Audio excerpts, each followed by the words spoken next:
got anyway. Yeah, I mean, I was shocked. I was genuinely Yeah. shocked that this was third. I felt this had the opportunity of being potentially the main event for the night. Mm-hmm. Okay. Now, we didn't know match order or anything until the pre-show, so we could have all been sitting and guessing. And Becky Lynch versus Shayna Baszler has effectively been built probably almost for a year. Mm-hmm. In theory, since Becky beat Ronda, there was always that talk of Shayna will be next to be called up. She'll come and get revenge on Becky for Ronda, obviously the 4 horsewomen and all that, etc., etc. But it felt like it's been building a long time. It felt like they held back on Shayna for a while. But now she's here. She's been dominating. Okay, she didn't win the Rumble, but she dominated in the Chamber. Okay, she has shown vulnerability against those that are regarded higher than her at this time. But I also have a theory. When it comes to SummerSlam, we're going to see 1 or 2, maybe 3 at tops rematches from WrestleMania night 1 and 2. Okay, right. For moments to be on the bigger stage. I feel that for Shayna to have won the championship, it needed a shocked crowd reaction. I think she's going to beat Becky Lynch at SummerSlam and choke her out with a Kirifuda clutch. Yep. And then you get that silence in the crowd. You can hear the noise will be deafening of silence. Yeah. And I think if you'd have had that last night, it would have felt flat for Shayna to have a crowning moment like that. We'll get on to crowning moments later, but I just feel that we will get Becky, Shayna. There will be a break, I think, after tomorrow's Raw. I think Florida is on lockdown. Okay. So I think there will be a break for WWE programming that we're all going to have to come together and find a way to get through it.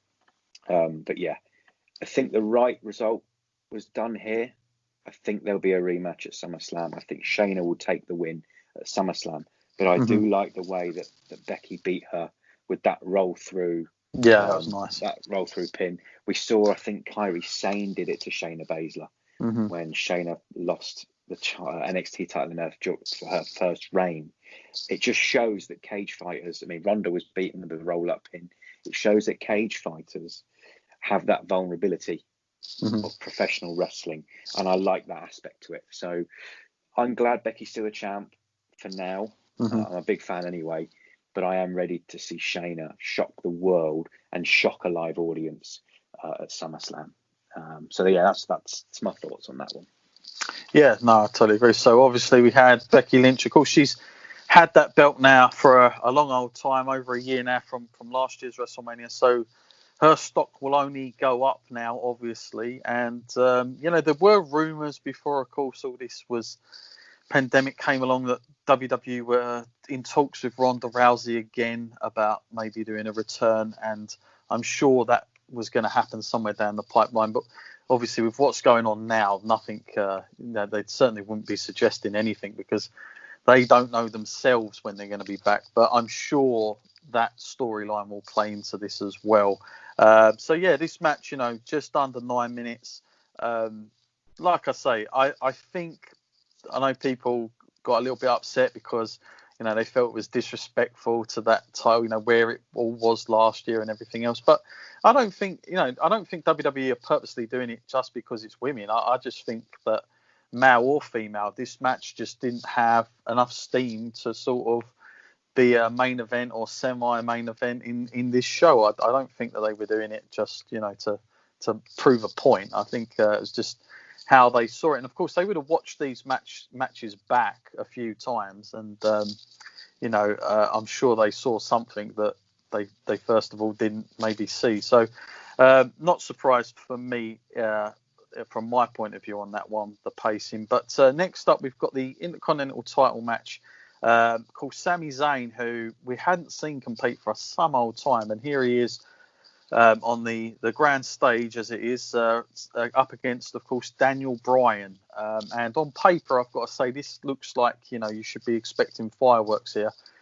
because, both these guys, amazing workers to watch in their own right. And, yes, it's nice, first and foremost, to have the Intercontinental belt sort of defended and on a WrestleMania. I'm quite a big proponent of those mid-card, well-established titles getting a run at the show, especially when you got these two involved. What did you make of this match, Josh? Obviously, again, like most of these matches, I think the sort of average sort of time, we're talking about here is between, around that sort of 10-minute mark. This was no different.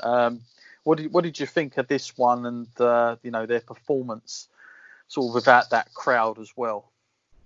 Well, Sami Zayn is absolutely thriving in this heel role. He is fantastic at what he does. And I think there was 2 or 3 minutes of him running away from Bryan and escaping. And I love that, because I also feel that these two will do something on a bigger let me get this right. There's no bigger stage in WrestleMania, but I think you know what I'm trying to say. Yeah. I just feel that they will have a Zayn Nakamura style match from, when Zayn and Nakamura faced at TakeOver 3-4 years ago.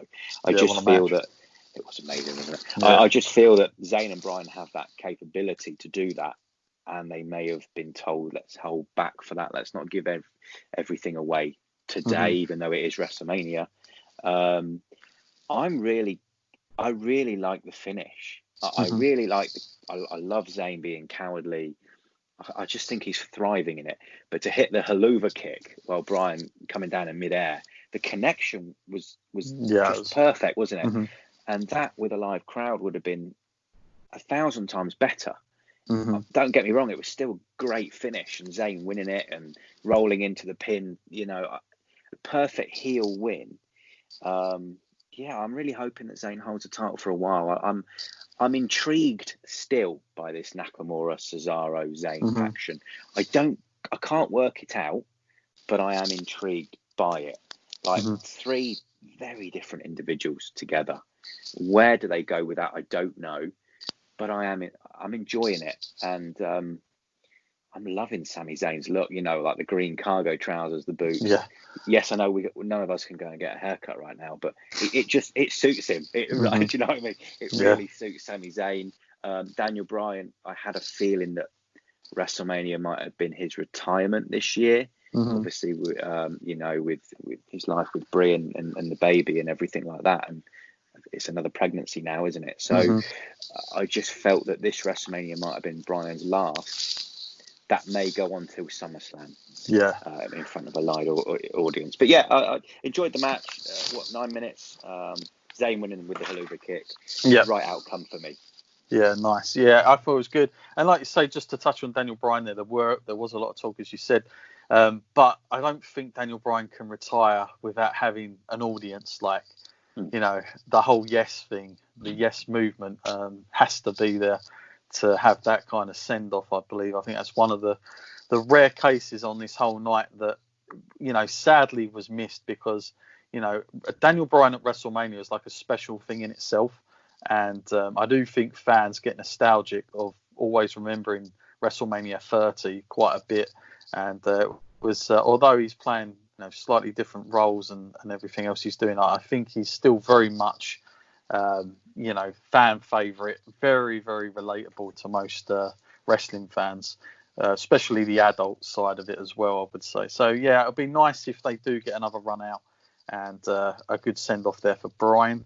Okay, this match, next one now, we have the SmackDown Tag Team Title ladder match. Of course, we've got John Morrison in there with The Miz, of course, who came back very recently and reunited that tag team.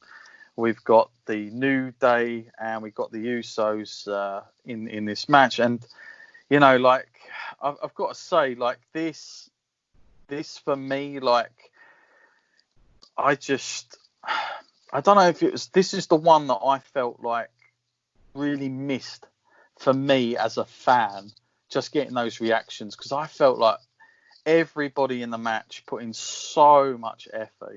Morrison, Kofi and Jimmy, like, they were just knocking this out of the park.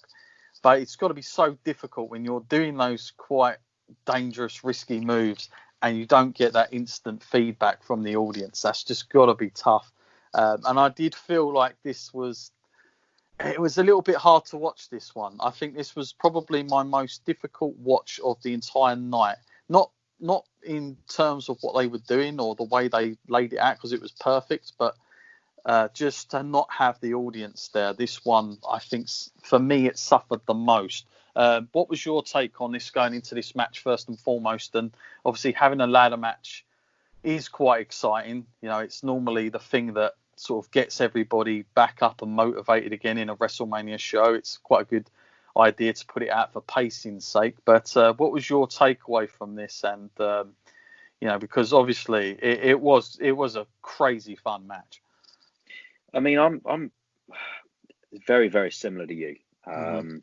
I felt that this match was the one that hurt the most without the audience, because with every ladder match and all the spots you get, you always get that cry of holy shit, and this is awesome, and just the noise when you hear ladder on skin, you know. I'm not going to reenact a 70,000 fan noise for you, so sorry to disappoint, but yeah, this was the match that was hurt by no crowd the most. Also, the match was changed, obviously, from actual tag teams to individuals, because I believe The Miz was unwell, and that was the start of the week. But actually, they didn't change it till, like, officially change it to 24 hours before.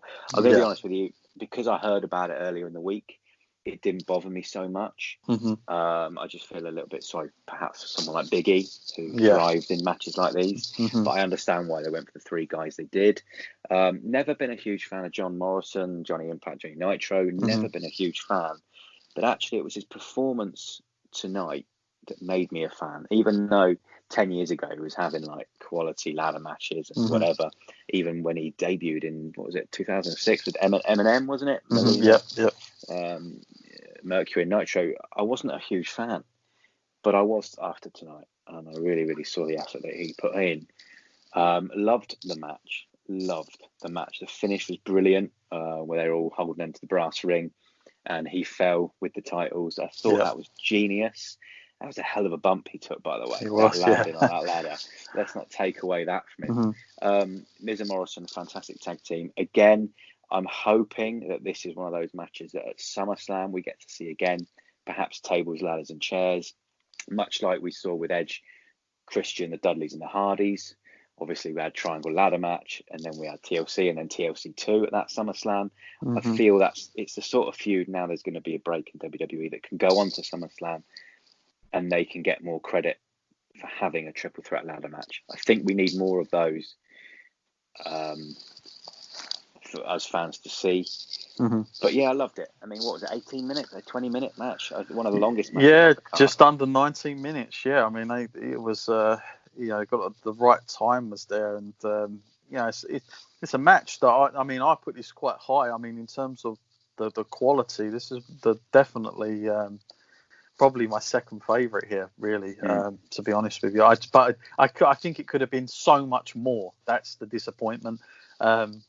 Because with that reaction, as everybody knows, like, fan reaction does add to the match. You know, you only have to look at Hogan and Rock for that. You know, it's not like they put on, the craziest amateur style wrestling match in front of us at WrestleMania 18. But the fact that they're so over in what they were doing just got everybody so rampant. And, you've got guys going out there sort of breaking their backs here. And, it's one of those things, like, that the guys knew themselves. They're not going to get the recognition until like a week later. Then they'll all be sitting at home. But even then, it still feels quite empty. To be honest with you, it still felt like a little bit empty. It's one of those times, I think, for this match they could have done with some added wrestlers standing in some corners, just sort of cheering it on a bit, doing something in the background. I don't know, but just something was a little bit missing there to maybe get a shock thing. But so John Morrison obviously defeats both Kofi Kingston and Jimmy Uso, retains those belts. For me, probably the right decision as well with that one, I think, going forward. This next match then, Kevin Owens versus Seth Rollins. I would say up there with King Corbin match from earlier with Elias. This was another one. Going into this, I didn't have great expectations, but I have to say this, unlike the Elias one, came out the other side and as more positive. I was quite surprised in a nice way because they just got really creative